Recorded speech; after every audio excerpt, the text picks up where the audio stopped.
మేలు చేసేటువంటి విధానం తీసుకుంటుందో అర్థం చేసుకోవచ్చు. ఆ రకంగా అన్ని రకాల వ్యవసాయ ఉత్పత్తులకు కేంద్ర ప్రభుత్వము సుమారు 13 రకాల ఉత్పత్తులకు కనీస మద్దతు ధర పెంచడం జరిగింది. ఇది ఈ సందర్భంగా తెలంగాణ రైతుల తరఫున కూడా నేను మోడీ గారికి హృదయపూర్వకమైనటువంటి ధన్యవాదాలు తెలియజేస్తా ఉన్నాను. ముఖ్యంగా టిఆర్ఎస్ ప్రభుత్వం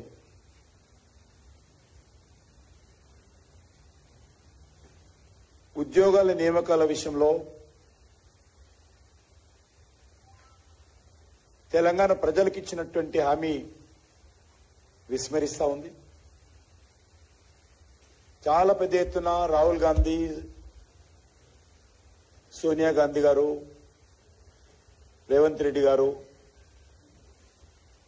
తెలంగాణ ఎన్నికల ప్రచారంలో మేము అధికారంలోకి వస్తే జాబ్ క్యాలెండరు ఆధారంగానే నియామకాలు పూర్తి చేస్తామని చెప్పడం జరిగింది. అన్ని పత్రికల్లో అధికారంలో రాకముందే ఎన్నికల ప్రచారంలో భాగంగా జాబ్ క్యాలెండర్ ప్రకటించి అధికారంలోకి వచ్చిన తర్వాత ఆ యొక్క జాబ్ క్యాలెండర్ను మరి ఈరోజు మర్చిపోయిన విషయాన్ని, విస్మరించిన విషయాన్ని, దాచిపెడుతున్న విషయాన్ని మనం చేస్తా ఉన్నాం.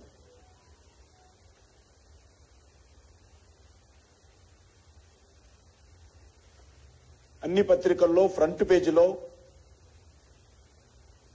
ఏ రోజు ఏ ఉద్యోగాలకు సంబంధించినటువంటి నోటిఫికేషన్ ఇస్తాము, ఏ రకంగా నియామకాలు పూర్తి చేస్తామని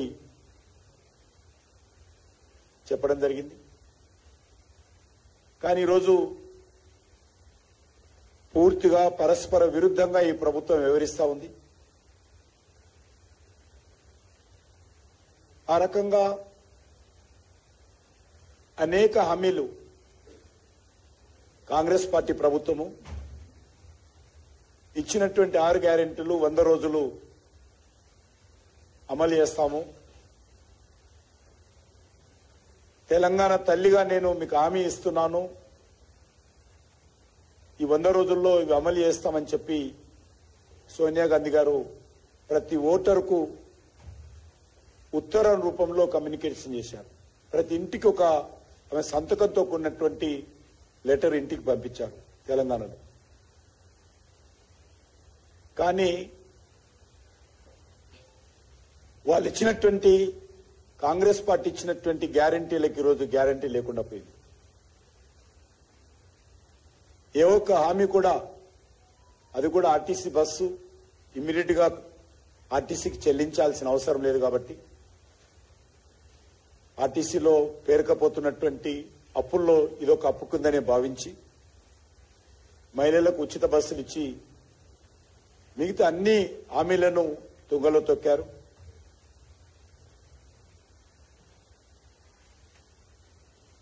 మహిళలకు నెలకు 2,500 రూపాయలు ఇస్తామన్నారు. స్కూల్కి వెళ్ళేటువంటి, కాలేజీకి వెళ్ళేటువంటి అమ్మాయిలందరికీ స్కూటీలు ఇస్తామన్నారు. 5 లక్షల రూపాయల విద్యా గ్యారంటీ కార్డు ఇస్తామన్నారు. ఈ రకంగా ఇచ్చినటువంటి అన్ని రకాల హామీలను విస్మరించడం జరిగింది. నిరుద్యోగులకు నిరుద్యోగ భృతి 4,000 ఇస్తామని చెప్పారు. కానీ ఈరోజు ఆ మాట మాట్లాడడం లేదు.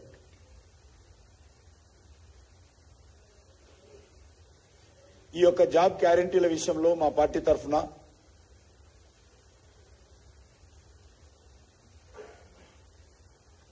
Telangana state public service commission ముందు ధర్నా చేస్తే మా యూత్ వింగ్ యువమోర్చాకు సంబంధించినటువంటి రాష్ట్ర అధ్యక్షుడు మిగతా నాయకులందరినీ విచక్షణ రహితంగా లాఠీచార్జ్ చేయడం జరిగింది. అమ్మాయిలను చూడకుండా పోలీసులు ఒక కక్షపూరితంగా వివరించడం జరిగింది.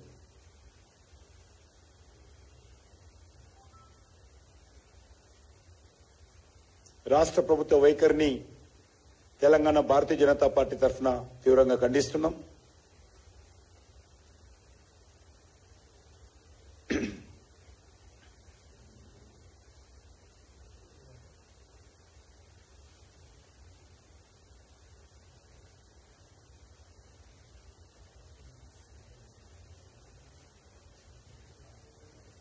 బీఆర్ఎస్ పార్టీ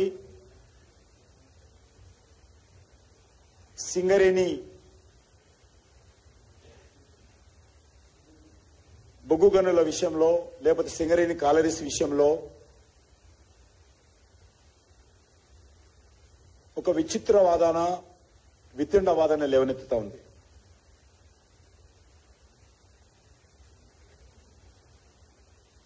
సింగరేణిని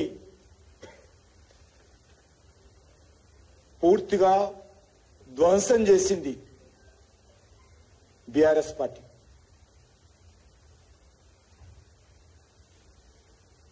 సింగరేణి ఒక తెలంగాణకే కాదు,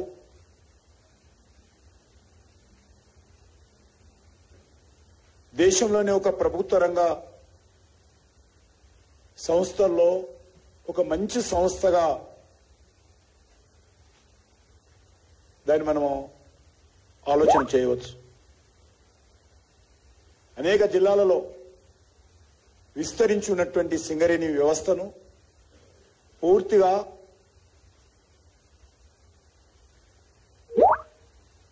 బీఆర్ఎస్ పార్టీ